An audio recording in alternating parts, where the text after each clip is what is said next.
ونشهد أن لا إله إلا الله وحده لا شريك له ونشهد أن سيدنا وسندنا وحبيبنا ومولانا محمد صلى الله تعالى عليه وعلى آله وأصحابه وبارك وسلم تسليما كثيرا أما بعد فأعوذ بالله من الشيطان الرجيم بسم الله الرحمن الرحيم ألم تر إلى الذين يزعمون أنهم آمنوا بما أنزل إليك وما أنزل من قبلك يريدون أن يتحاكموا إلى الطاغوت وقد أمروا أن يكفروا به ويريد الشيطان أن يضلهم ضلالا بعيدا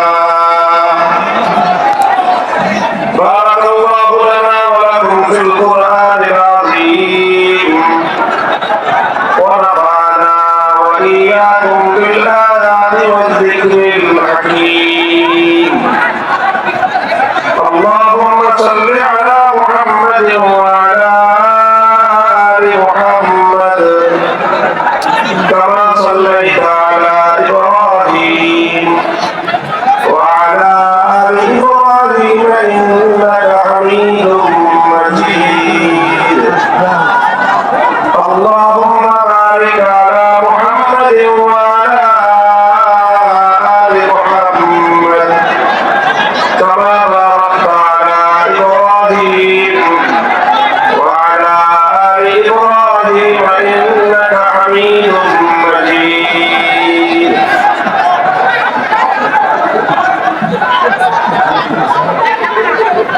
محترم حضرت صدر جلسة বাংলাদেশের অন্যতম শিক্ষক প্রবীণ আলেম দ্বীন জামিয়া ফয়জুর রহমানের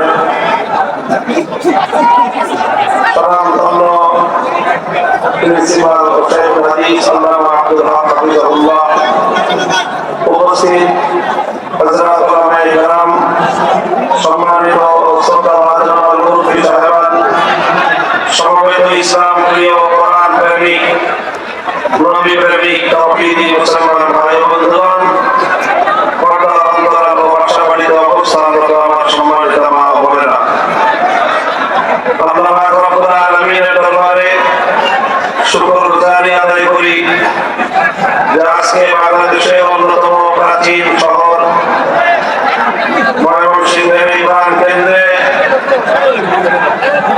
জামিয়া ফয়জুর রহমানের উদ্যোগে এই বার্ষিক মাহফিলে এত অঞ্চলের বিপুল পরিমাণ ধর্মপ্রাণ মুসলমান আলেম ওলামা, ছাত্র জনতা ও সর্বস্তরের তৌহিদি জনতার ঢল নেমেছে। এটা প্রমাণ করে বাংলাদেশ ইসলামের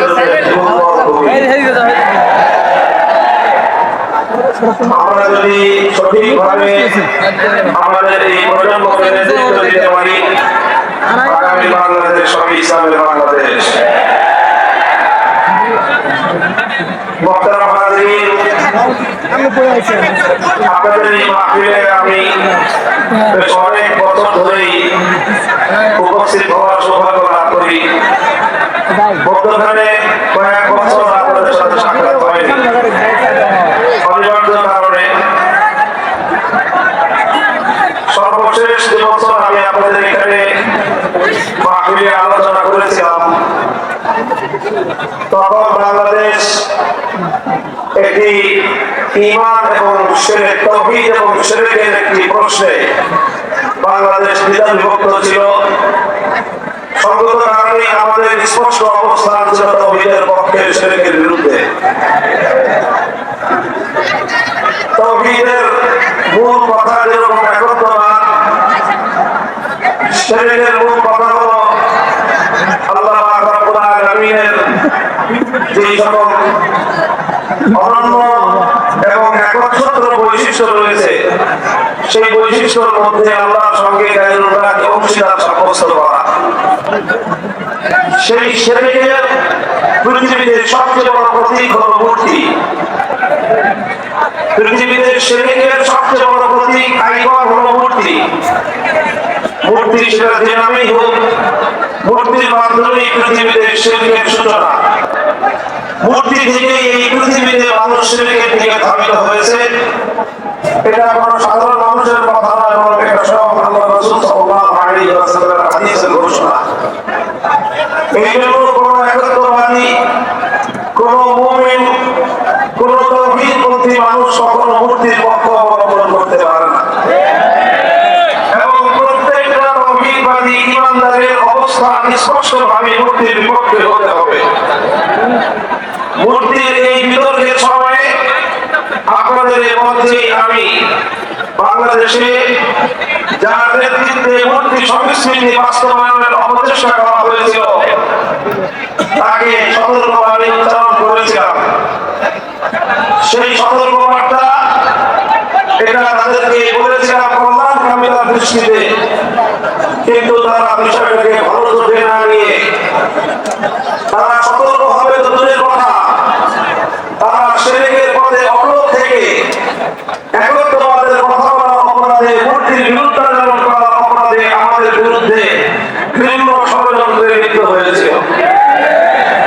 4 বছর পরে আজকে কথা বলতে আমাদের কোনো দ্বিধা নেই যে আমরা এর যে কঠিন পরিস্থিতি হলেও আলহামদুলিল্লাহ কখনোই মূর্তির বিরুদ্ধে আমাদের কণ্ঠে কথা বলতে আমরা দ্বিধা করবো না।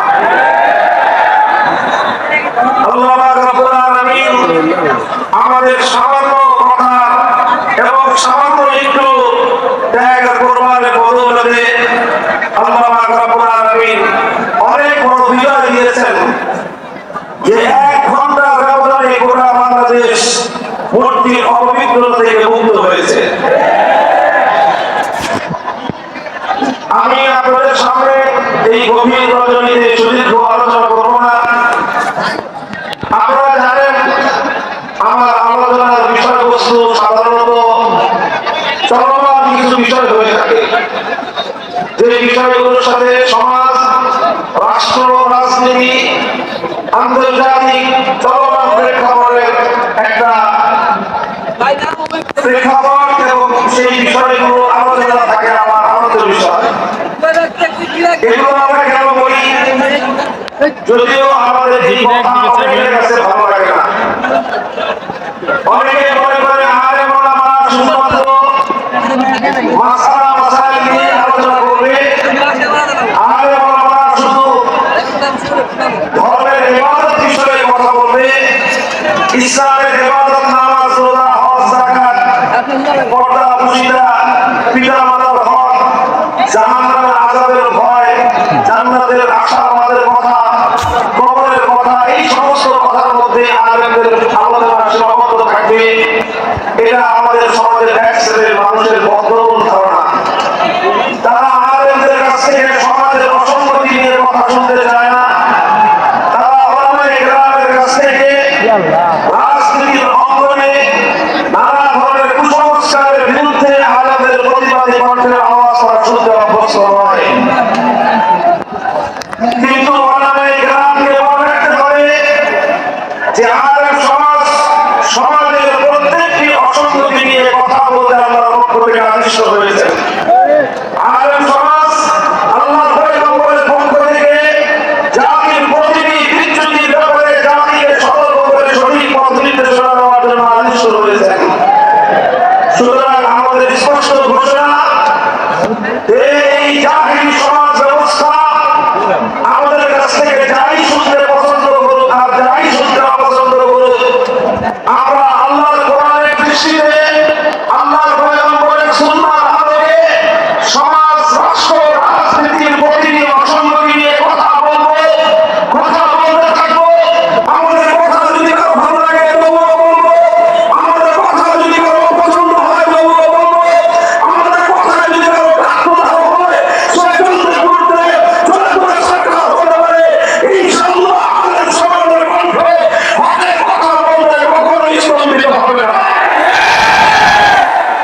করেছেন।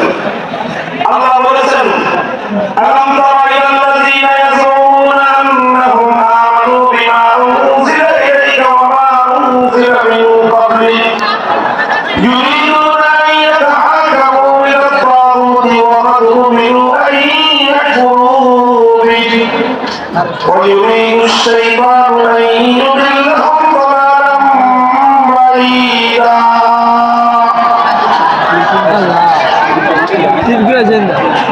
আপনারা এইদিকে লক্ষ্য করে নামাজ পড়বেন না ভাই।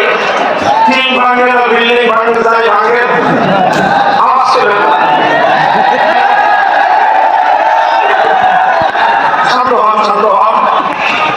আপনারা কেউ শব্দ করবেন না ভাই, কোনো আওয়াজ করবেন না। এই এখানে একটা ব্যবস্থাপনার জন্য মাদ্রাসা অত্যন্ত ক্ষোভ এবং ঘৃণা নিয়ে আল্লাহ প্রশ্ন করে দিয়েছেন যে তোমরা কি লক্ষ্য করো না যে কিছু মানুষ আছে এমন যারা নিজেদেরকে ইমানদার বলে দাবি করে,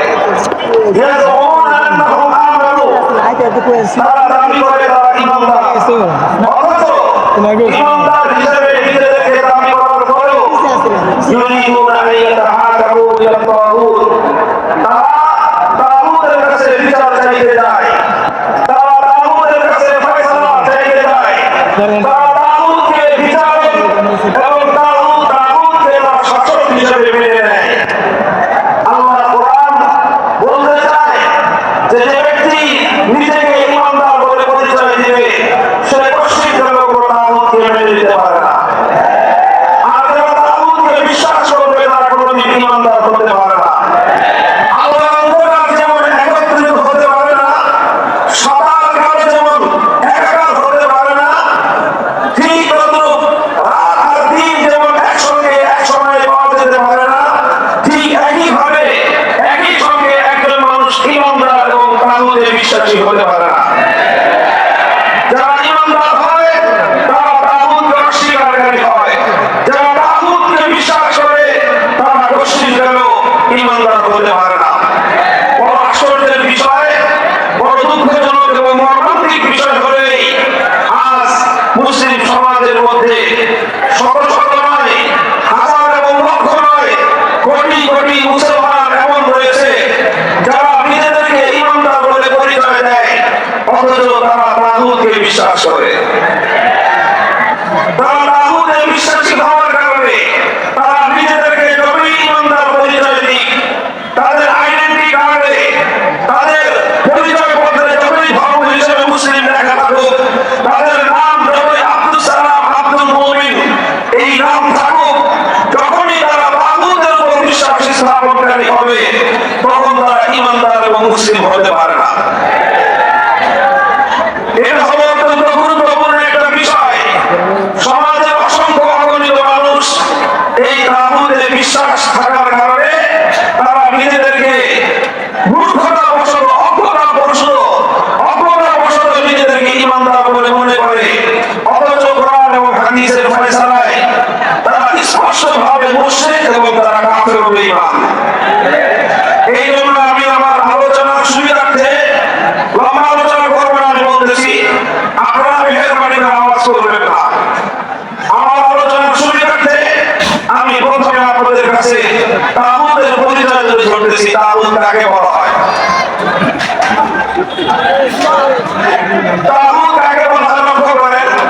কোরআনে পাকে অনেকগুলো আয়াতের মধ্যে আল্লাহ পাক রব্বুল আলামিন তাগুত শব্দটি প্রয়োগ করেছেন। ফাতাবায়ানা রুশদু মিনাল গাই ফামান ইয়াকফুর বিত-তাগুতি ওয়া ইউমিন বিল্লাহি ফাকাদ ইসতামসাকা বিউরওয়াতিল উসতা।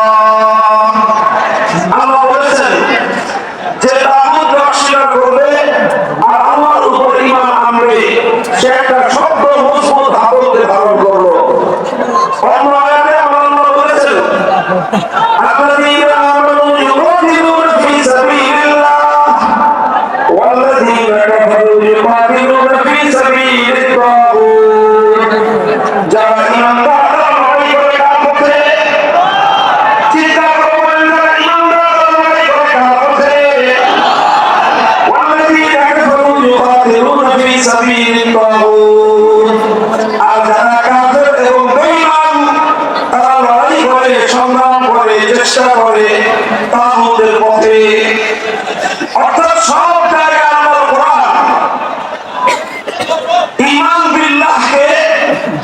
এবং তাগুতকে কম্পিটিটিভ অর্থাৎ একটি প্রতিদ্বন্দ্বিতামূলক শক্তি হিসেবে আল্লাহ প্রয়োগ করেছেন। আল্লাহর প্রতিপক্ষ হলো তাগুত, তাগুতের প্রতিপক্ষই হলেন আমার আল্লাহ। সুতরাং দুই প্রতিপক্ষকে যেমন একসঙ্গে কেউ খুশি করতে পারে না, তদ্রূপ যদি কেউ তাগুতকে খুশি করতে চায়, কঠিন আল্লাহকে খুশি করতে পারবে না। যারা আল্লাহকে খুশি করতে চাইবে, যারা আল্লাহ সন্তুষ্টি হাসিল করতে চাইবে, যারা আল্লাহকে রাজি করতে চাইবে, তারা কঠিন তাগুতকে রাজি করতে পারবে না।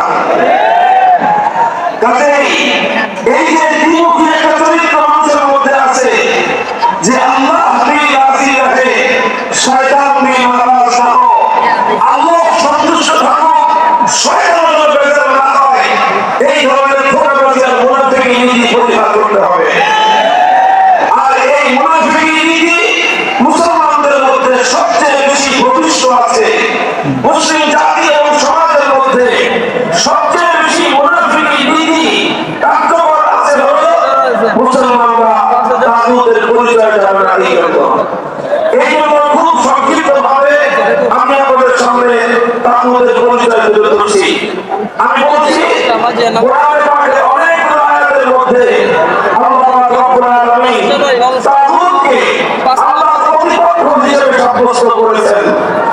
এই জন্য কালিমা ও হাদিস সাহাবায়ে কেরামের যুগ থেকে আজ পর্যন্ত যারা পবিত্র কোরআন নিয়ে আলোচনা করেছেন, তাফসীর করেছেন, তারা সকলেই অত্যন্ত গুরুত্বের সঙ্গে তাগুতের পরিচয় তুলে ধরেছেন এবং সেই সবগুলো কথা একত্রিত করলে তার সারাংশ যেটা দাঁড়ায় সেটা হলো তাগুতের পরিচয় বলা হয়, তাগুত ওই গায়রুল্লাহকে বলা হয়।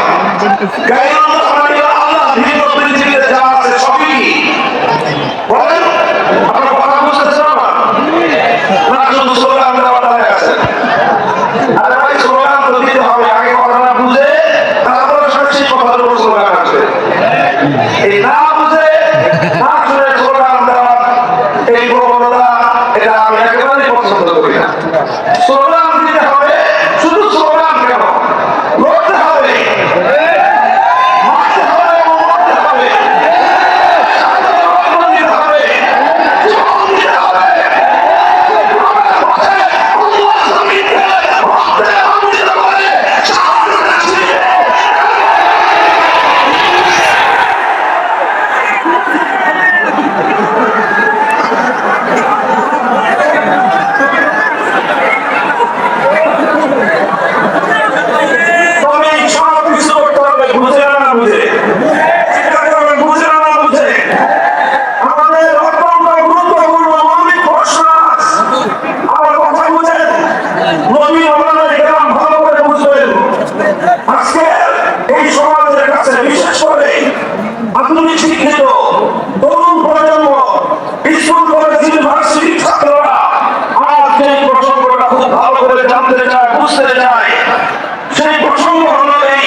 মালিককে চিন্তা করবেন মাত্র শেষ পর্যন্ত বলবেন একমাত্র মালিককে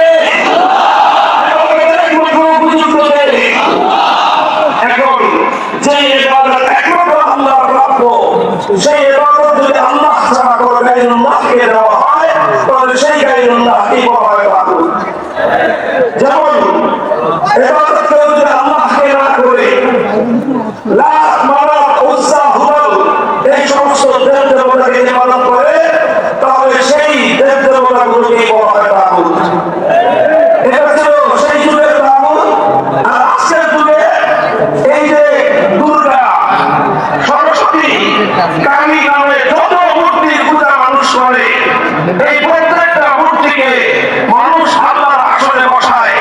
যে ইবাদত আল্লাহর উপযুক্ত ছিল, যে ইবাদত একমাত্র আল্লাহর জন্য নির্ধারিত ছিল, সেই ইবাদতকে আল্লাহর জন্য না করে দুর্গার জন্য করলো, কালীর জন্য করলো, সরস্বতীর জন্য করলো, নানা ধরনের মূর্তির জন্য করলো।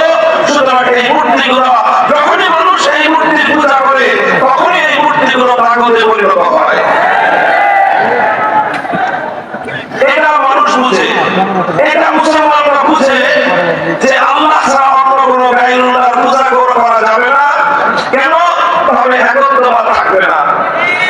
আচ্ছা রেখে দিন। ইবাদতের উপযুক্ত একমাত্র কে? আল্লাহ। ইবাদত যেরকম একমাত্র আল্লাহ, আল্লাহই একমাত্র যেরকম ইবাদতের উপযুক্ত, আল্লাহই এই মহাবিশ্বের মধ্যে একমাত্র ইবাদত প্রাপ্য, ঠিক তদ্রুপ ইবাদতের মতো আল্লাহ পাকেরও আল্লাহর আরেকটা অনন্য বৈশিষ্ট্য রয়েছে যেটা আল্লাহর জন্য নির্ধারিত। সেটা হলো এই কায়নাতের মধ্যে, গোটা সৃষ্টি জগতের মধ্যে চূড়ান্তভাবে আনচ্যালেঞ্জেবল, অর্থাৎ যেই বিষয়কে কেউ চ্যালেঞ্জ করতে পারবে না, কেউ যেটাকে প্রশ্ন করতে পারবে না, কেউ যেটাকে বাতিল করতে পারবে না, এইরকম চূড়ান্তভাবে এই মহাবিশ্বের মধ্যে বিধান দেওয়ার একমাত্র মালিককে। আল্লাহর কোন বিধানকে দুনিয়ার কোন কর্তৃপক্ষ চ্যালেঞ্জ করার অধিকার রাখে না। আল্লাহর কোন বিধানকে দুনিয়ার কোন ব্যক্তি বা কোন কর্তৃপক্ষ বাতিল করার অধিকার রাখে না। আল্লাহর কোন বিধানের ব্যাপারে দুনিয়ার কোন কর্তৃপক্ষ, দুনিয়ার কোন ব্যক্তি প্রশ্ন করার অধিকার রাখে না।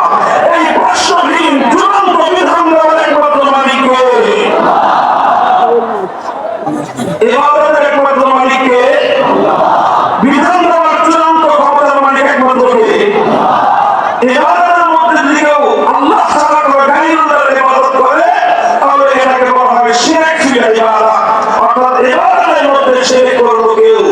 ঠিক তদ্রুপ যে আইন তৈরি করবার একচ্ছত্র চূড়ান্ত ক্ষমতা আল্লাহর জন্য নির্ধারিত, সেই আইন তৈরি করার ক্ষমতা যদি কেউ আল্লাহ ছাড়া অন্য কোনো গায়রুল্লাহকে প্রদান করে, অন্য কোনো ব্যক্তি অথবা কোনো গোষ্ঠীকে যদি কেউ প্রদান করে, অন্য কোনো গোষ্ঠী যদি আল্লাহর কোনো আইনকে চ্যালেঞ্জ করে কোনো আইন তৈরি করে, তাহলে সেই ব্যক্তি এবং সেই গোষ্ঠীও তাগুতে পরিণত হয়।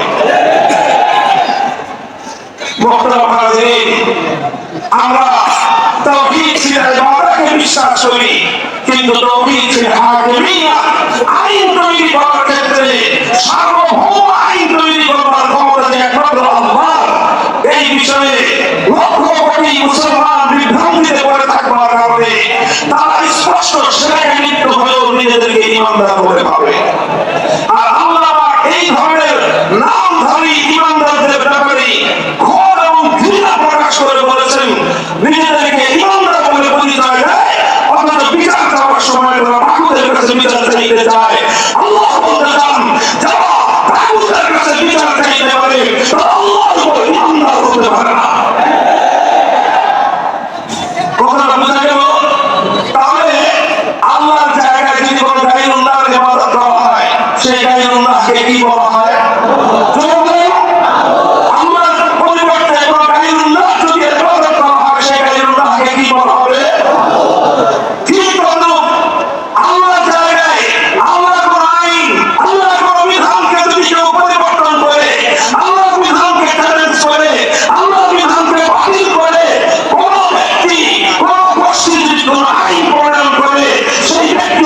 মসজিদে কি বলা হবে? সেই ব্যক্তি যখন রাষ্ট্রপতি, যে রাষ্ট্রপতি আল্লাহর আইনের বিরুদ্ধে আইন করবে, সেই রাষ্ট্রপতিকে বলা হয় তাগুত। যেই প্রধানমন্ত্রী আল্লাহর আইনকে চ্যালেঞ্জ করবে, সেই প্রধানমন্ত্রীকে বলা হয় তাগুত। যেই মন্ত্রী পরিষদ আল্লাহর আইনের বিরুদ্ধে কোন আইনকে অনুমোদন দিবে, সেই মন্ত্রী পরিষদকে বলা হয় তাগুত। যেই বিচারপতি, যেই বিচারালয় আল্লাহর আইনের বিরুদ্ধে কোন আইনকে অনুমোদন দিবে, বৈধতা দিবে, সেই বিচারপতি এবং বিচারালয়কে বলা হবে তাগুত। যেই সংসদ অথবা যেই আইন পরিষদ আল্লাহর আইনের বিরুদ্ধে কোন আইন পাস করবে, সেই সংসদকেই বলা হয় তাগুত।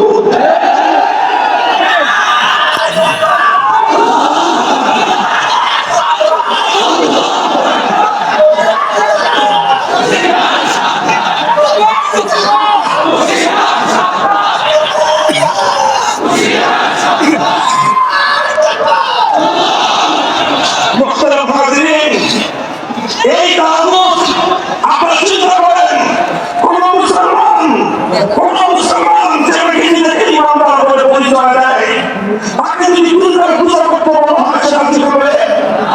কোন ইমানদারকে যদি কালী অথবা সরস্বতী মূর্তি দেবতার পূজা করতে বলা হয় সেটা কি হবে? যেমনি ভাবে কোন কালীর পূজা করতে কোন ইমানদার রাজি হতে পারে না।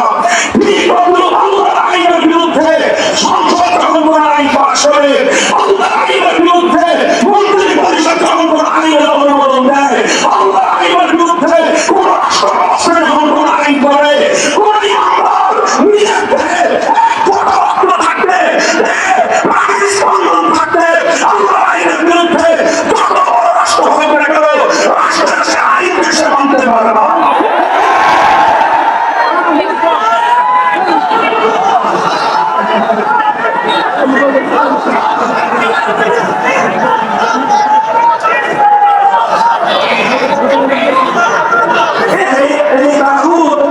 এই তাগুতি ব্যবস্থা তথা আল্লাহর এই পৃথিবীতে, আল্লাহর সৃষ্টি জগতের মধ্যে, আল্লাহর মাখলুকাতের উপর গায়রুল্লাহর আইন চাপিয়ে দেওয়া, এটাই হলো এই পৃথিবীর মানুষের উপর সবচেয়ে বড় জুলুম। লক্ষ্য করে বুঝেন, আল্লাহর মাখলুক সৃষ্টি করবেন কে? এই জমিন সৃষ্টি করবেন কে? এই মানুষ সৃষ্টি করবেন কে? এই মানুষকে লালন পালন করেন কে? এই মানুষের রিজিকের ব্যবস্থা করেন কে? এই মানুষের হায়াত মৌতের মালিক কে? সবকিছু আল্লাহ করেন। এই মানুষের জন্য আল্লাহ আগুন পানি বাতাস সৃষ্টি করেছেন। মানুষ আল্লাহ প্রতি মুহূর্তে আল্লাহর রিজিক খেয়ে বেঁচে থাকে। অথচ আল্লাহর সৃষ্টি এই মানব জাতির উপর যখন কিছু গায়রুল্লাহ নিজেদের বানানো আইন চাপিয়ে দেয়, তাই মানুষের উপর কত বড় জুলুম করে, খোদার কসম থেকে বলি, দেখা মুসলমান আসমান এবং জমিন ভেঙে পড়ার জন্য আরো ভয়ঙ্কর বিষয় হলো মানব জাতির উপর মানুষের বানানো আইন চাপিয়ে দেওয়া। এই অভিশাপ মুসলমানদের মধ্যে দীর্ঘ একটা সময় পর্যন্ত ছিল না। সাহাবীদের যুগে ছিল না, খেলাফতের রাশেদের যুগে ছিল না, খেলাফতে বনু উমাইয়ার যুগে ছিল না, খেলাফতে বনু আব্বাসিয়ার যুগে কোনদিনও কোনো মুসলমান এ কথা কল্পনা করতে পারত না যে মুসলিম সমাজের মধ্যে গায়রুল্লাহর কোনো আইনের দ্বারা সমাজ পরিচালিত হবে। সর্বপ্রথম এই অভিশাপ মুসলিম জাতির উপর চেপে বসল যখন তাতারীরা মুসলমানদের জাতির উপর, তাতারীরা মুসলিম বিশ্বের উপর হামলে পড়ল। তারা আগ্রাসন শুরু করলো, মুসলমানদের খেলাফত ধ্বংস করে, মুসলমানদের খেলাফতের কেন্দ্রবিন্দু বাগদাদকে ধ্বংস করে, তারা মুসলিম বিশ্বের বিপুল জায়গা দখল করে তাতারীরা ক্ষমতার মসনদ পেয়ে দিল। আর সর্বপ্রথম এই তাতারী মঙ্গোলি সম্প্রদায় মুসলিম জাতির উপর তাদের তাতারীদের নেতা কুখ্যাত ধ্বংসযজ্ঞবাজ চেঙ্গিস খানের বানানো আইন, যেটা ইতিহাসের পাতায় বলা হয় ইয়াসেন নামক চেঙ্গিস খানের বানানো আইন গ্রন্থ দিয়ে মুসলিম জাতির উপর তারা শাসন এবং আইন কার্যক্রম পরিচালনা করা শুরু করলো। এটাই ছিল ইতিহাসের আলোকে মুসলিম জাতির উপর আল্লাহর আইনের বিরুদ্ধে মানব রচিত আইনের সর্বপ্রথম প্রয়োগ। যখন এই তাতারীরা মুসলমান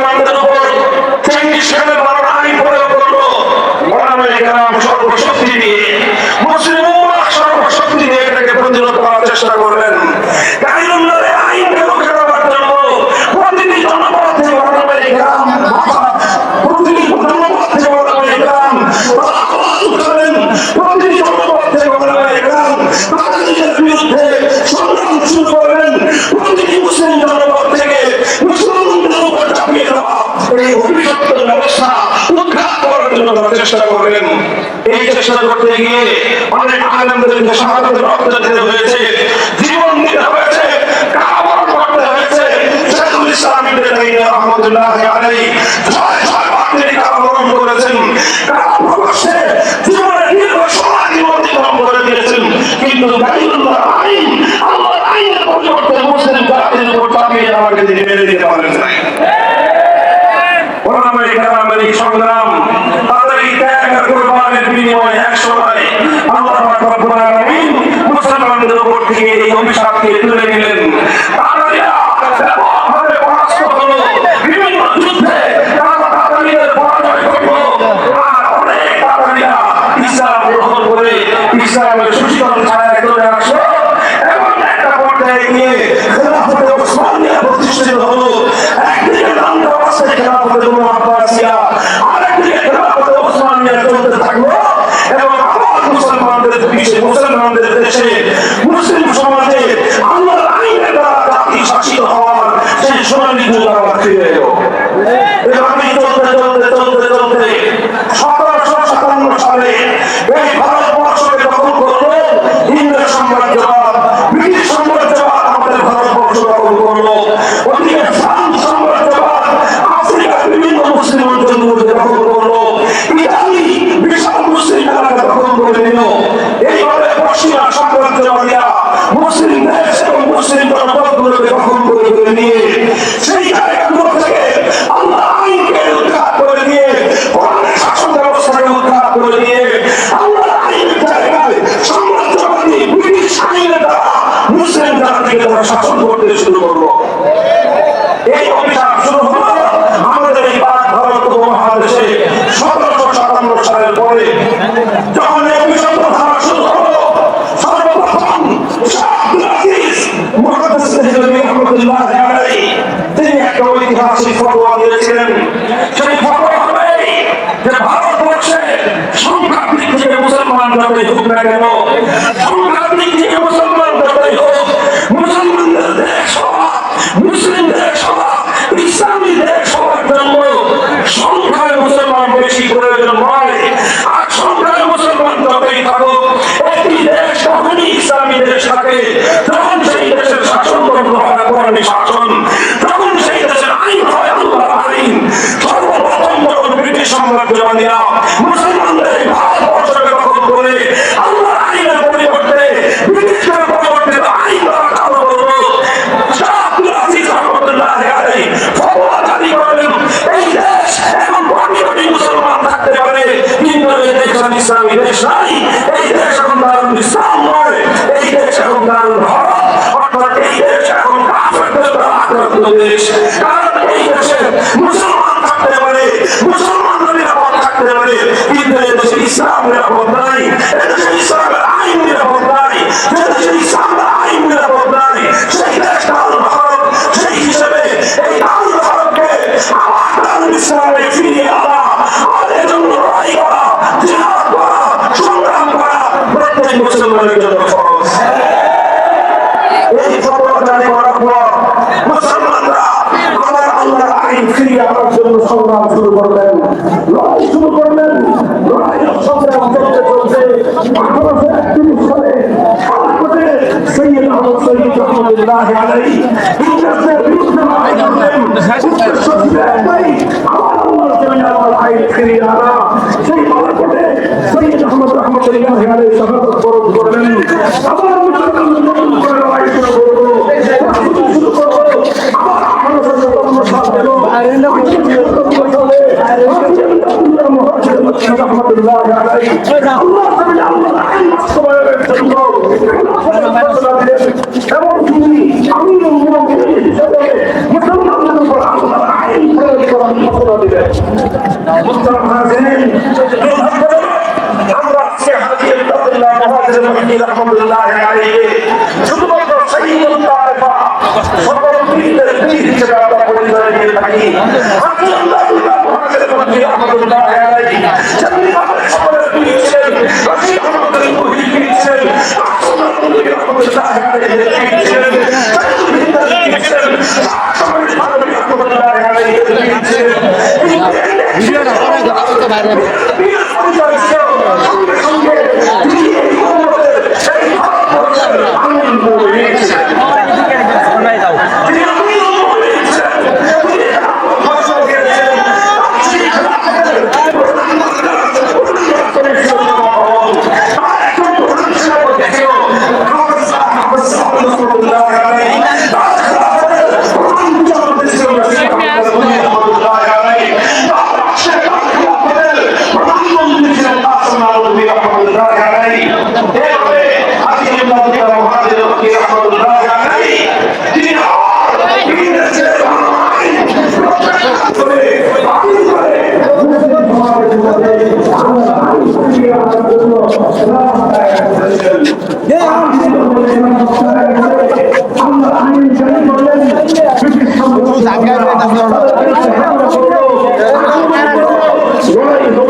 সামনে মাথা নত করেন নাই। তারা শাহাদাত বরণ করলেন, পারলেন না এবারও দ্বিতীয় চেষ্টায়। তখন 1866 সালে নতুন মেহনত শুরু করলেন, দারুল দেওবন্দ প্রতিষ্ঠা করলেন। উদ্দেশ্য আবার একই, আল্লাহর জমিনে আল্লাহর আইন, আল্লাহর শাসন ফিরিয়ে আনতে হবে, আল্লাহর জমিনে আল্লাহর কোরআনের শাসন ফিরিয়ে আনতে হবে। 1866 সালে দারুল দেওবন্দ প্রতিষ্ঠিত হয়ে এই সংগ্রাম শুরু হলো। চলতে চলতে চলতে চলতে 80 বছর পরে 1947 সালে ব্রিটিশরা রাজি হলো, ঠিক আছে আমরা তোমাদের দেশ ছেড়ে চলে যাব, তোমরাই তোমাদের দেশ যেভাবে ইচ্ছা সেভাবে শাসন করবে। যখন ব্রিটিশরা এই দেশ ছেড়ে চলে যেতে সম্মত হলো, তখন এদেশে বড় বড় দুইটা জাতি ছিল, একটা হলো হিন্দু জাতি আর একটা হলো মুসলিম জাতি। তখন প্রশ্ন আসলো, এই দুই রাষ্ট্র বিশাল ভারত একসঙ্গে থাকবে না হিন্দুদের আলাদা রাষ্ট্র হবে, মুসলমানদের আলাদা রাষ্ট্র হবে? তখন মুসলমানরা সিদ্ধান্ত নিল, অধিকাংশ মুসলিমরা সিদ্ধান্ত নিল যে আমাদের দুনিয়ায় উন্নতির প্রয়োজন নাই, আমাদের এত বড় রাষ্ট্রের প্রয়োজন নাই, আমাদের জাগতিক এত সমৃদ্ধির প্রয়োজন নাই, আমরা আনা পেট খেয়ে থাকবো, আমাদের একটা করে থাকবো, কিন্তু আমরা এমন একটা ভূখণ্ড চাই যেই ভূখণ্ডে আইন হবে আল্লাহর আইন, যেই ভূখণ্ডের শাসন ব্যবস্থা হবে আল্লাহর কোরআনী শাসন ব্যবস্থা। শুরু হলো পাকিস্তান প্রতিষ্ঠার আন্দোলন। এই বাংলাদেশের ছাত্র জনতা দুঃখজনক ইতিহাস আর তোমার পূর্বপুরুষদের গৌরব ইতিহাসের একটা অধ্যায়। গভীর মনোযোগ দিয়ে শোনো। আল্লাহর জমিনে আল্লাহর কোরআনী শাসন ব্যবস্থা কায়েম করার জন্য এই গোটা ভারতবর্ষে সবচেয়ে বেশি জায়গার কোরবানি, সবচেয়ে বেশি আত্মত্যাগ, সবচেয়ে বেশি রক্ত যেই জনপদের মানুষ দিয়েছে সেটা পশ্চিম পাকিস্তানের মানুষরা, সেটা রাওয়ালপিন্ডির মানুষরা, সেটা করাচি আর লাহোরের মানুষরা, সেটা খাইবার পখতুনখোয়া আর সেই বেলুচিস্তানের মানুষরা আল্লাহর জমিনে আল্লাহর কোরআনী শাসন কায়েম করার জন্য ভারতবর্ষে যে জাতির সবচেয়ে বেশি অবদান, সে জাতি হলো এই পূর্ব বাংলা তথা বাংলাদেশের মুসলিম সমাজ। অত্যন্ত গৌরবজনক ইতিহাস আমাদের পূর্বপুরুষদের ইতিহাস। আমাদের পূর্বপুরুষরা তাদের ভয়ের কাছে তোমাদের সঙ্গে আমরা থাকবো না, বাড়ির কাছে পৃথিবীর সঙ্গে আমরা সম্পর্ক ছিন্ন করলাম। বিশাল রাষ্ট্র, এই রাষ্ট্র আমাদের বাংলা জনপদের চারিদিক থেকে ঘেরা হয়ে আছে। আমরা এই ভারতের সঙ্গে থাকলে অনেক বড় রাষ্ট্র পেতাম, আমরা ভারতের সঙ্গে থাকলে অনেক বড় দেশ পেতাম, ভারতের সঙ্গে থাকলে পৃথিবীতে আমরা অনেক বড় রাষ্ট্রের নাগরিক হিসেবে সারা দুনিয়াতে আমরা চলাফেরা বিচরণ করতে পারতাম। কিন্তু আমাদের পূর্বপুরুষরা, তোমাদের পূর্বপুরুষরা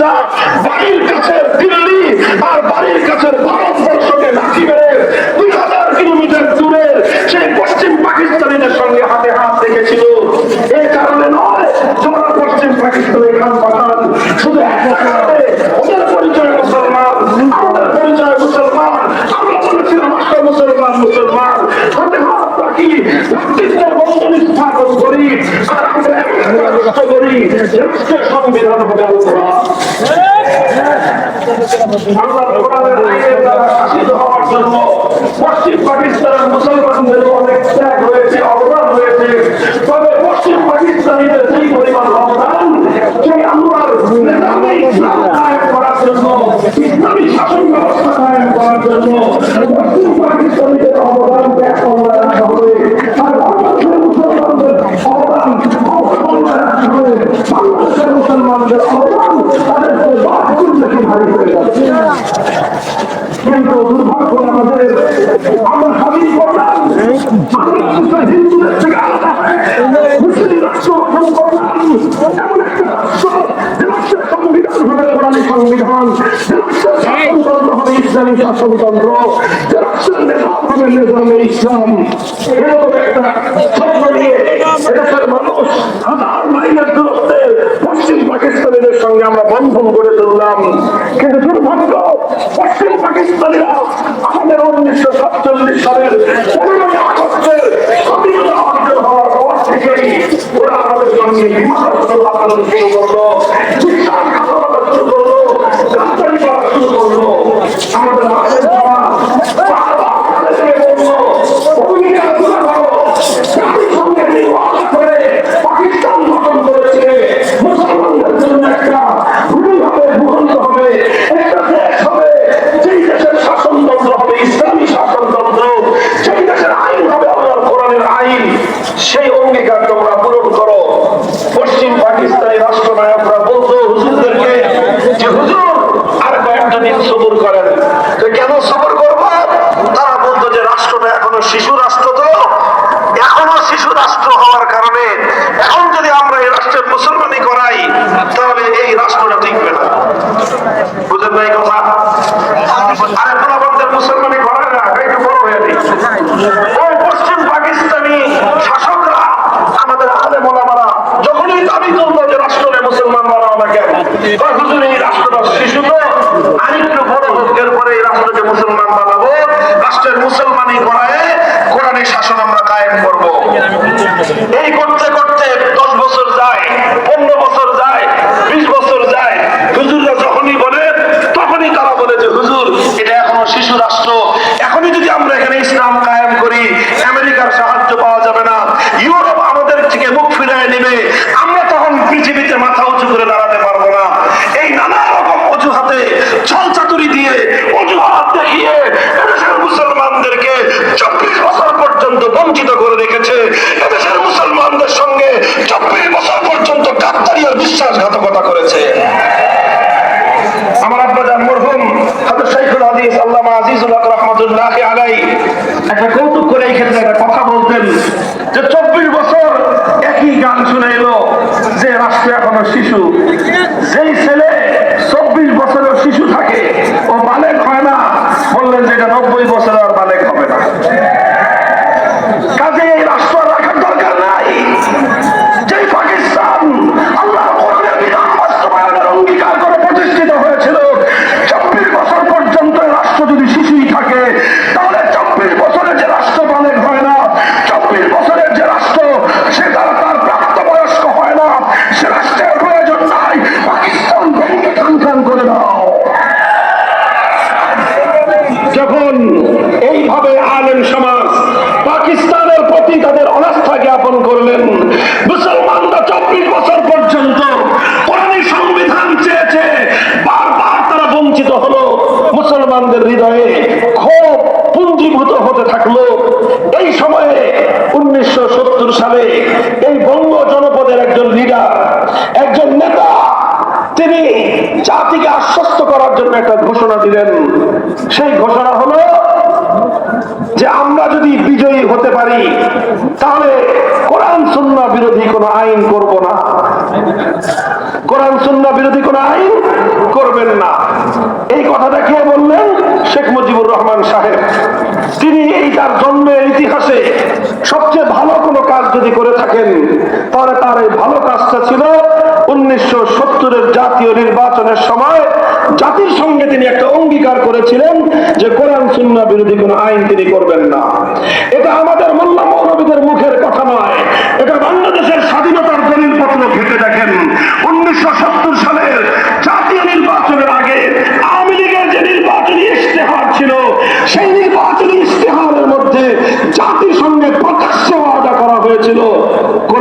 সুন্নাহ বিরোধী কোন আইন তারা করবেন না। এরপরে কি দেখলাম আমরা, তিনি নির্বাচনে পাশ করলেন, বিজয়ী হলেন, মানুষ অন্ধভাবে তাকে ভোট দিল, বিপুল পরিমাণ ভোট পেয়ে মানুষের জনসমর্থন নিয়ে নির্বাচিত হলেন। কিন্তু পশ্চিম পাকিস্তানিরা বাংলাদেশি নেতার কাছে তারা ক্ষমতা হস্তান্তর করলো না, তার পরিবর্তে 25 মাস ভয়াল কারাগারে ঘুমন্ত বাংলার মানুষের উপর তারা ঝাঁপিয়ে পড়লো, নির্বিচারে হত্যাকাণ্ড চালালো। 26 মাস বাংলাদেশের পক্ষ থেকে স্বাধীনতা যুদ্ধের ঘোষণা দেওয়া হলো। 9 মাসের রক্তক্ষয়ী মুক্তিযুদ্ধের মধ্যে দিয়ে 1971-এর 16 ডিসেম্বর বাংলাদেশ স্বাধীনতা লাভ করলো। আর এই 9 মাস শেখ মুজিবুর রহমান সাহেব পশ্চিম পাকিস্তানিদের খাস মেহমানদারিতে তিনি আপ্যায়িত হলেন। এরপরে বাংলাদেশ স্বাধীন হওয়ার পর তিনি সেখান থেকে মুক্ত হলেন, মুক্ত হয়ে সোজা গেলেন ইংল্যান্ডে। ইন্দিরা গান্ধীর সঙ্গে তার সাক্ষাৎ হলো, বৈঠক হলো, কথা হলো। ভারতের প্রধানমন্ত্রী ইন্দিরা গান্ধী শেখ মুজিবুর রহমান সাহেব বাংলাদেশে আসার সময় তার মুজিব কোটের পকেটের মধ্যে একটা ছোট চিরকুট ধরিয়ে দিলেন। আর ওই চিরকুটের মধ্যে তাকে অর্ডার করলেন, তাকে নির্দেশ দিলেন যে তুমি গিয়ে তোমার বাংলাদেশে এমন একটা সংবিধান প্রণয়ন করবা যে সংবিধানটা মুসলমানদের সঙ্গে সাংঘর্ষিক হবে, যে সংবিধান ইসলামী আদর্শের সঙ্গে গাদ্দারি হবে, এমন একটা সংবিধান করবা যেই সংবিধানটা কাগজে কলমে বাংলাদেশের সংবিধান হবে, কিন্তু সেই সংবিধানটা হবে ভারতের দালালির সংবিধান। তিনি সেই সংবিধানের মূল 4 নীতি ইন্দিরা গান্ধী নোট করে দিলেন। প্রথম মূলনীতি হবে জাতীয়তাবাদ, দ্বিতীয় মূলনীতি হবে ধর্মনিরপেক্ষতাবাদ, তৃতীয় মূলনীতি হবে গণতন্ত্র, চতুর্থ মূলনীতি হবে সমাজতন্ত্র। জাতীয়তাবাদ, ধর্মনিরপেক্ষতাবাদ, গণতন্ত্র, সমাজতন্ত্রের মতো কয়েকটা কুহুরি মতবাদ দিয়ে 72 সালে শেখ মুজিবুর রহমান সাহেব কিছু চামচামুন্ডাদেরকে দিয়ে একটা সংবিধান প্রণয়ন করলেন। সেই সংবিধানের মধ্যে সর্বপ্রথম 70-এর জাতীয় নির্বাচনের আগে তিনি জাতির সঙ্গে যে অঙ্গীকার করেছিলেন কোরআন সুন্নাহ বিরোধী কোনো আইন করবেন না, সর্বপ্রথম তিনি সেই সংবিধানে ইসলামী রাজনীতিকে নিষিদ্ধ ঘোষণা করে আল্লাহর কোরআনের আইনের সঙ্গে সবচেয়ে বড় গাদ্দারি আর বিশ্বাসঘাতকতা করলেন। যারা শেখ মুজিবুর রহমান সাহেবের আদর্শের রাজনীতি করতেন বা করেন, আমি জানি আমার এই কথা আপনাদের গায়ের মধ্যে অ্যালার্জির চুলকানির উপদ্রব করতে পারে। আপনারা অ্যালার্জির চুলকানির ঔষধ খাবেন, আমাদের ব্যাপারে ক্ষিপ্ত হওয়ার চেষ্টা করবেন না। যদি সমর্থ তাকে প্রমাণ দিয়ে কথা বলুন। 1970 সালে তিনি এই কমিটমেন্ট করেন নাই, বলুন। উনি 70 সালে বলেন নাই যে কোরআন সুন্নাহ বিরোধী আইন করবেন না, এ কথা প্রমাণ করুন। এরপরে আবার 72 সালে ইসলামী রাজনীতিকে নিষিদ্ধ করেন নাই, এ কথা প্রমাণ করুন। তিনি ধর্মনিরপেক্ষতার মতো কুহুরি একটা মতবাদ দিয়ে মুসলিম দেশের সংবিধানকে কলুষিত করলেন, কলঙ্কিত করলেন, জাতির সঙ্গে গাদ্দারি করলেন, বিশ্বাসঘাতকতা করে ভিনদেশী ভারতের প্রধানমন্ত্রীর সেবা দাসত্বের পরিচয় দিলেন। এটা হলো আমাদের জন্য দুর্ভাগ্যজনক ইতিহাস, মর্মান্তিক ইতিহাস। এই সংবিধান আমার দেশের উপর চেপে আসার পর পাকিস্তান আমলে নাম কাওয়াজে যাও কিছু ইসলাম ছিল, ইসলামী শাসন তো ছিল না। এখন বাংলাদেশে এসে কোরআন সুন্নাহ বিরোধী কোন আইন তৈরি না করার অঙ্গীকার করার পর তিনি যেটা করলেন সেটা হলো আক্ষরিক অর্থে বাংলাদেশে ইসলামকে তিনি নিষিদ্ধ করলেন। এর ফলাফল তিনি পেলেন বেশি দিন লাগে নাই। 15ই আগস্ট 1975 সালে হিসাব নিকাশ পরিপূর্ণ তাকে আল্লাহর পক্ষ থেকে চুকায় দেওয়া হলো। গাদ্দারির পরিণাম তিনি পরিপূর্ণভাবেই পেলেন। একথা বলতে আমাদের কোনো দ্বিধা নাই। শেখ মুজিবুর রহমান সাহেব 72 সালে জাতির সঙ্গে গাদ্দারি করেছিলেন, এই কথা ভাবে বলতে হবে। যার সত্যের সঙ্গে, যার রাজনীতির ইতিহাসের সঙ্গে, জাতির সঙ্গে গাদ্দারির ইতিহাস থাকে, সে পশ্চিমকালেও কোন জাতির পিতা হতে পারে না।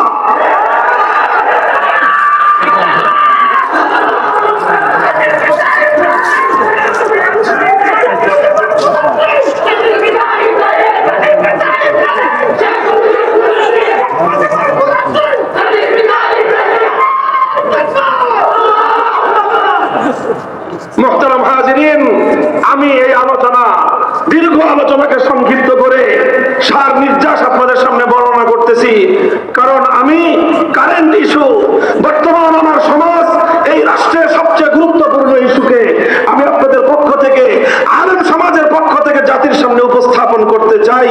এজন্যই আমি এই ইতিহাস বলতেছি। আর নাহলে কারো রাজনৈতিক সমালোচনা করা, অন্তত মাহফিলে বসে, এটা আমাদের স্বভাব নয়।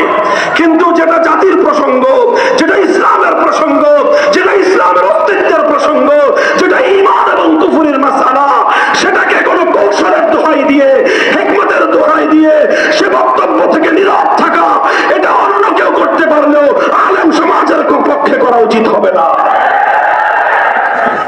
৭৫ সাল গেল, উনি ওনার যেই ইসলামের সঙ্গে কমিটমেন্টের বরখেলাপ করেছিলেন, ওয়াদার বরখেলাপ করেছিলেন, তার প্রাপ্য তিনি আল্লাহর পক্ষ থেকে পরিপূর্ণ পেয়ে গেলেন। পরবর্তী রাষ্ট্রনায়ক যারা আসলো, তারা নামকা ওয়াস্তে কিছু সংস্করণ আনার চেষ্টা করলো। এমন কিছু সংস্কার আনলেন যেই সংস্কারের মাধ্যমে অনেক কিছু হওয়া সম্ভব ছিল, কিন্তু সংবিধানের মধ্যে স্ববিরোধিতার কারণে মুসলমানরা, এদেশের মুসলিম জাতিসত্তা গঠনের হাজার বছরের যে প্রয়াস ছিল, সেই প্রয়াস এবং সেই চেষ্টা বারবার মুখ থুবড়ে পড়েছে। যা আমাদের সংবিধানে নতুন করে সংযুক্ত হলো বিসমিল্লাহির রহমানির রহিম। আমাদের সংবিধানে ধর্মনিরপেক্ষতাকে বাতিল করে দিয়ে আল্লাহর উপর অবিচল আস্থা এবং বিশ্বাস সংযুক্ত হলো। এরপরে রাষ্ট্রধর্ম ইসলাম হলো। এগুলো সামান্য সামান্য অগ্রগতি ছিল। তবে বাংলাদেশের আইনের মধ্যে আল্লাহর আইন বিরোধী কোন আইন তৈরি না করতে পারা, এই ঈমানের অনিবার্য ধারা কখনোই বাংলাদেশের সংবিধানে বিগত 53 বছর সংযুক্ত হয় নাই। অথচ এই না থাকার কারণে সংবিধানের মধ্যে আল্লাহর আইন বিরোধী আইন তৈরি করার অবকাশ থাকার কারণে, আর এই সংবিধানের মধ্যে জনগণকে সার্বভৌম ক্ষমতার মালিক বলার কারণে, ভাই কথাটা বুঝেন, এক দুর্গাকে পূজা করলে মানুষ একত্ববাদী থাকে। একটা দুর্গাকে আল্লাহর জায়গায় বসালেন, মানুষ আর ইমানদার থাকে? জবাব দেন সবাই বুঝে শুনে। কেউ যদি শুধুমাত্র একটা মূর্তিকে পূজা করলো, সে আল্লাহর স্থানে একটা মূর্তিকে বসালো, তাহলে সেই মানুষটা যদি ইমানদার না থাকতে পারে, আর সেই একই কাজ যে আইন তৈরি করবার সার্বভৌম ক্ষমতা একমাত্র কার, তাহলে আপনি যখন এক আল্লাহর সার্বভৌম ক্ষমতার, সার্বভৌম আইন তৈরি করার আল্লাহর একমাত্র ক্ষমতাকে আল্লাহর কাছ থেকে কেড়ে নিয়ে আপনি যখন 18 কোটি 20 কোটি জনগণকে দিয়ে দিলেন, আপনি 20 কোটি দুর্গার পূজা করলেন। এক দুর্গাকে পূজা করে যদি হিন্দুরা মুশরিক হয়, তাহলে আপনি 20 কোটি দেবতা বানায় আল্লাহর সমকক্ষ সাব্যস্ত করে আপনি কিভাবে ইমানদার থাকতে পারেন? এটা অন্য কারো বুঝে আসলেও আল্লাহর কোরআন এই কথাকে সমর্থন করে না।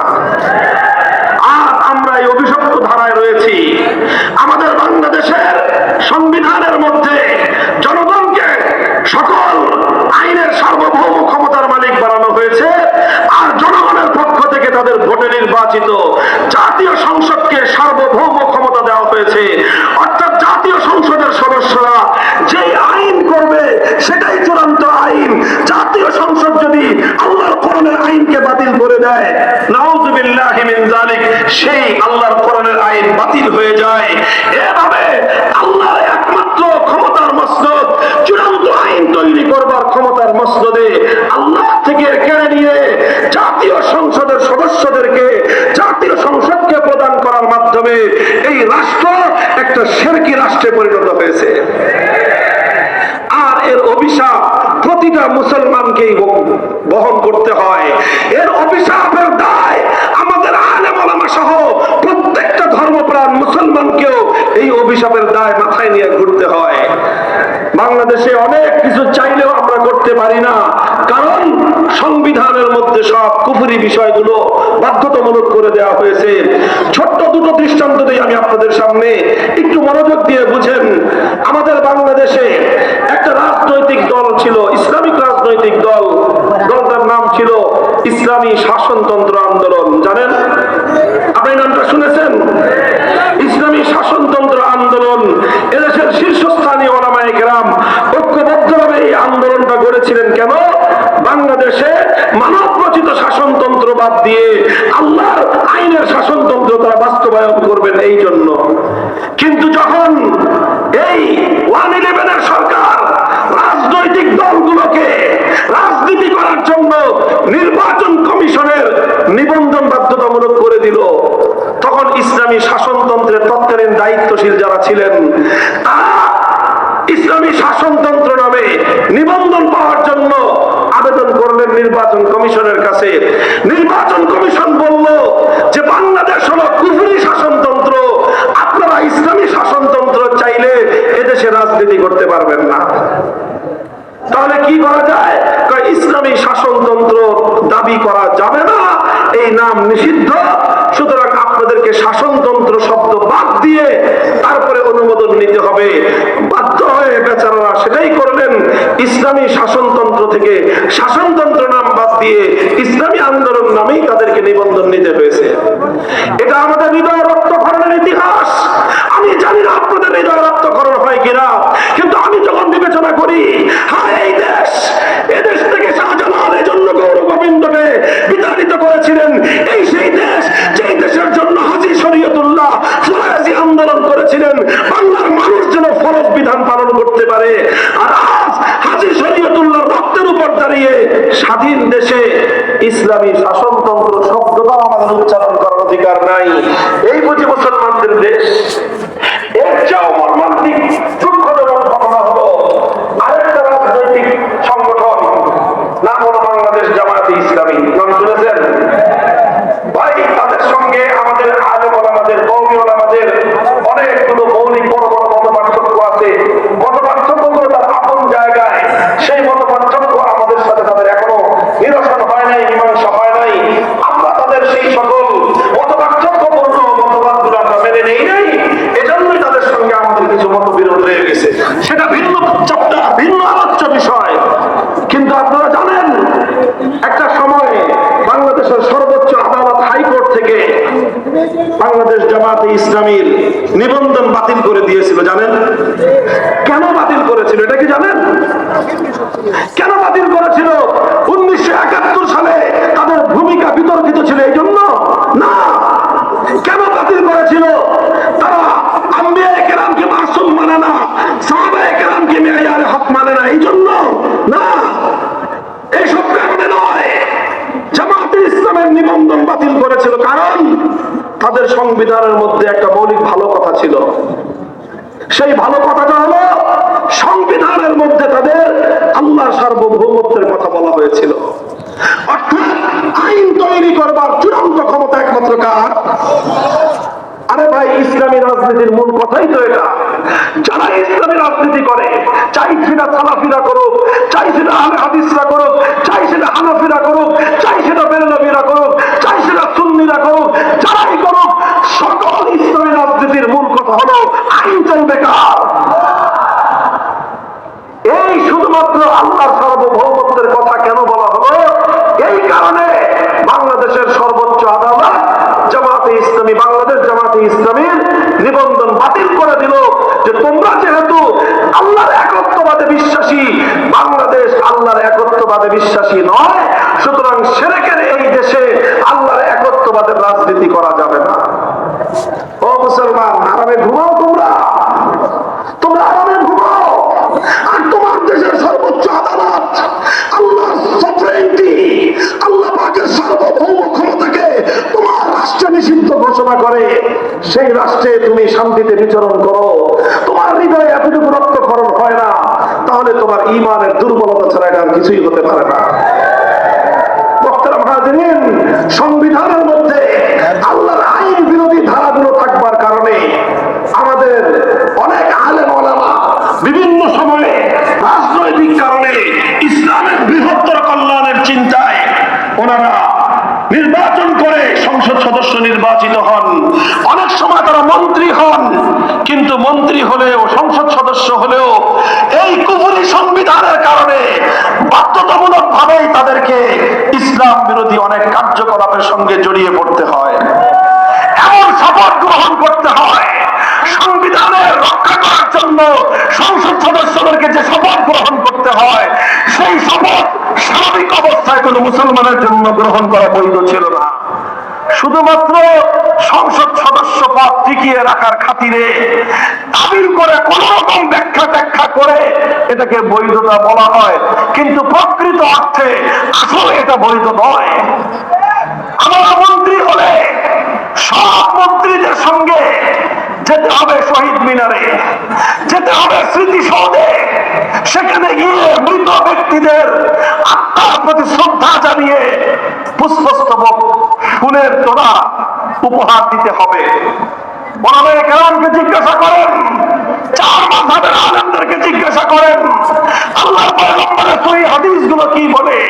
কোনোভাবে কোন মৃত ব্যক্তির জন্য এইরকম কোন স্মৃতিসৌধ নির্মাণ করা ইসলামের মধ্যে বৈধ নাই, এরকম বেদি তৈরি করা বৈধ নাই। আবার সেই বেদির মধ্যে ফুলের তোড়া উপহার দেওয়া মৃত ব্যক্তির জন্য ইসলাম এই শরীয়তের মধ্যে এটা বৈধ নাই। এরকম অসংখ্য অগণিত ইসলাম বিরোধী কার্যকলাপ আমাদের করতে হয়, কারণ ওই সংবিধানের মধ্যে ভূত বসে আছে, শিরকের ভূত। সংবিধানের মধ্যে বসে আছে শিরকের ভূত। ও মুসলমান, আজ আমি তোমাদের সামনে এই আলোচনাটা কেন উত্থাপন করলাম? কারণ এখন বাংলাদেশের সবচেয়ে গুরুত্বপূর্ণ ইস্যু হলো সংবিধান সংস্কার। এই সংস্কারের জায়গায় নানা জনে নানা কথা বলতেছে। আমাদের লোকজন টেবিলে গিয়ে ফাইলপত্র নিয়ে অনেক ভালো ভালো কথা জমা দিয়ে আসছে, কিন্তু আমাদের অভিজ্ঞতা হলো এই ফাইলপত্র লিখে দিলে, সুন্দর সুন্দর কাগজে সুন্দর সুন্দর কথা লিখে দিলে এই সকল লোকদের কানের মধ্যে আওয়াজ যায় না। এই জন্য আমরা স্পষ্ট ভাষায় আমাদের বক্তব্য পরিষ্কার করে তুলছি। এই যে 5ই আগস্টের বিপ্লবোত্তর এই বিপ্লবী বাংলাদেশে যে সংবিধান হবে, সেই সংবিধানের এমন ধারা সংযুক্ত থাকতে হবে, কোরআন সুন্নাহ বিরোধী যে কোনো আইন, যে কোনো ধারা, যে কোনো নীতিমালা বাংলাদেশে বাতিলের অকার্যকর বলে গণ্য হবে। এই ধারা সংযুক্ত করতে হবে। আর জাতির পিতার প্রশ্নের স্থায়ী সমাধান করতে হবে। আমরা বিতর্কিত এক ব্যক্তিকে যেরকম জাতির পিতা মানি না, ঠিক আবার অনেকে আমেরিকান মডেলে 14টা পিতা জাতির কাঁধে বসায় দেওয়ার ধান্দা করতেছে। আমরা এক বাপ মানি না, এই বিতর্কিত বাপ। আর এই বহু বাপের জাতি হওয়ার এই থিওরিকেও বাংলাদেশের মানুষ এটাকে অ্যাকসেপ্ট করবে না। আমাদের কথা হলো এই বিতর্কের কোনো প্রয়োজন নাই। আমরা মুসলিম জাতি হিসেবেই সেই 1905 সালে পূর্ববঙ্গ আলাদা হয়েছিলাম পশ্চিমবঙ্গ থেকে। আমরা মুসলিম জাতিসত্তার ভিত্তিতেই 1947 সালে ভারতকে তালাক দিয়েছিলাম। আমরা কোরআন সুন্নাহর আইন তৈরি করার জন্যই 1971 সালে পশ্চিম পাকিস্তানের থেকে আমরা স্বাধীনতা অর্জন করেছিলাম। সুতরাং আমরা মুসলিম জাতিসত্তার পরিচয় নিয়ে আমরা আমাদের জাতীয় পরিচয় গড়ে তুলতে চাই। আর মুসলমানদের জন্য আল্লাহর কোরআন স্পষ্ট ভাষায় পিতার পরিচয় দিয়েছেন, মিল্লাতা আবিকুম ইব্রাহিম হুয়া সাম্মাকুমুল মুসলিমিন। পৃথিবীতে মুসলমান হিসেবে যারা পরিচিত তাদের সকলের জাতির পিতাকে। সুতরাং ইব্রাহিম আলাইহিস সালাম আমাদের জাতির পিতা, এরপরে আর কোন জাতির পিতার প্রয়োজন নাই।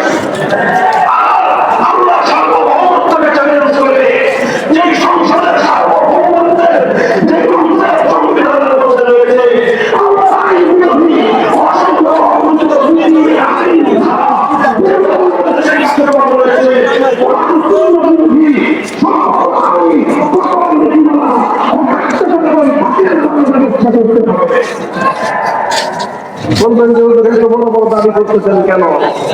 কারণ এই দাবি আমরা এই জন্য করতেছি যে আমরা মনে করি যে আজকের বাংলাদেশ এই বিপ্লবের জন্য উপযুক্ত হয়ে উঠেছে।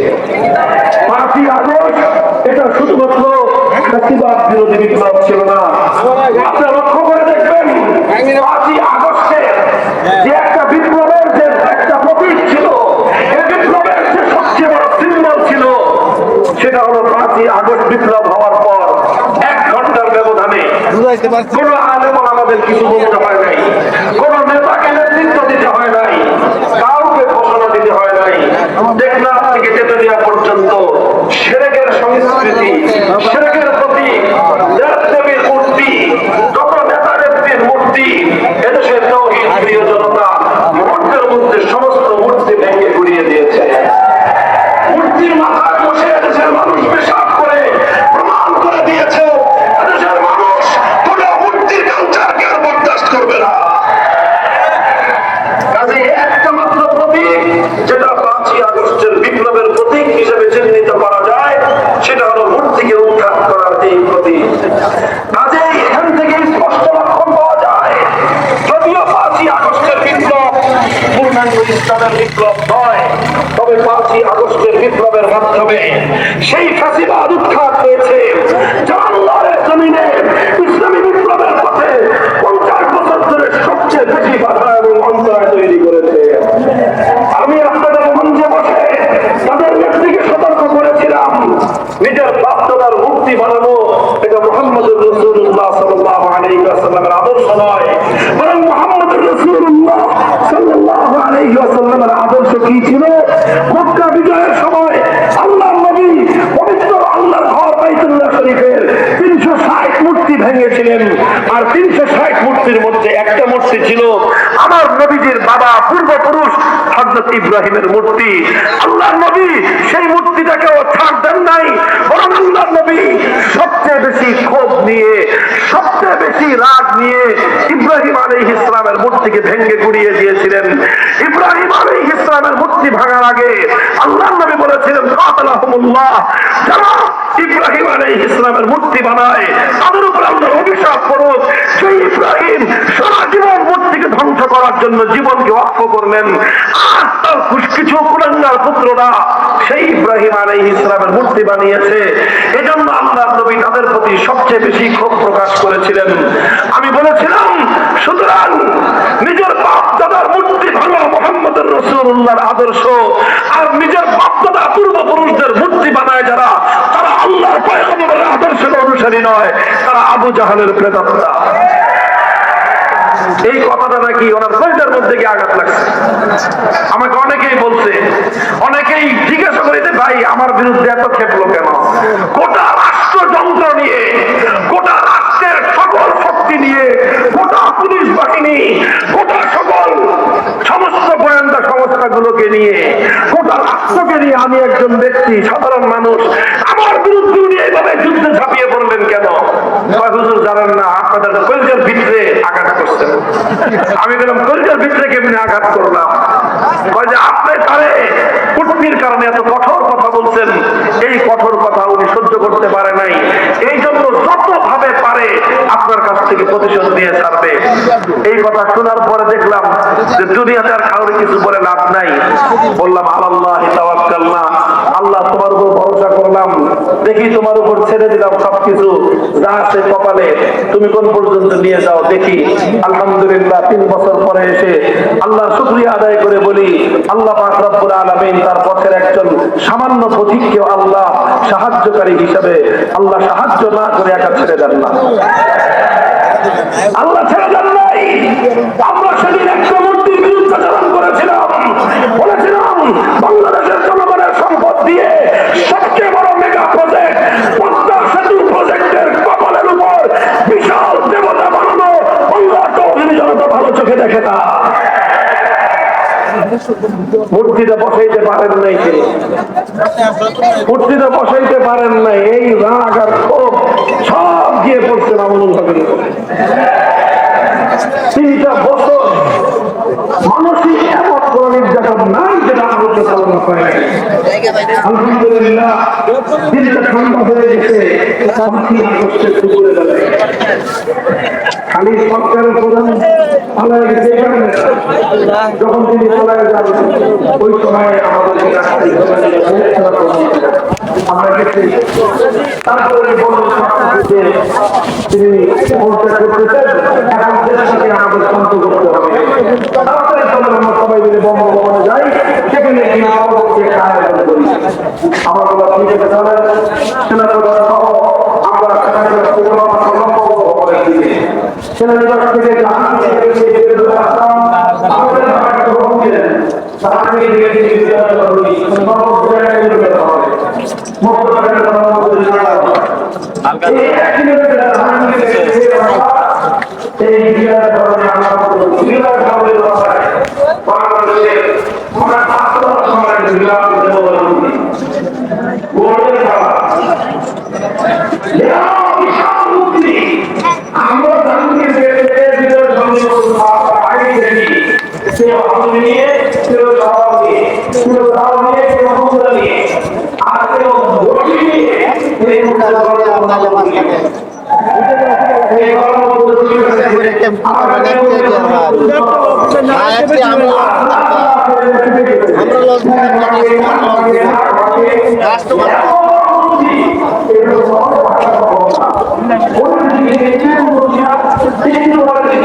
আশ্চর্য হয়ে গেলাম যে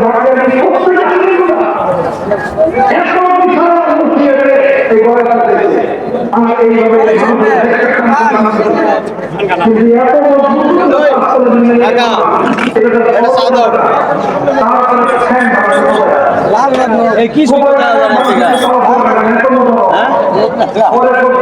রংসা এতে তো কিছুই দেওয়া যায় না।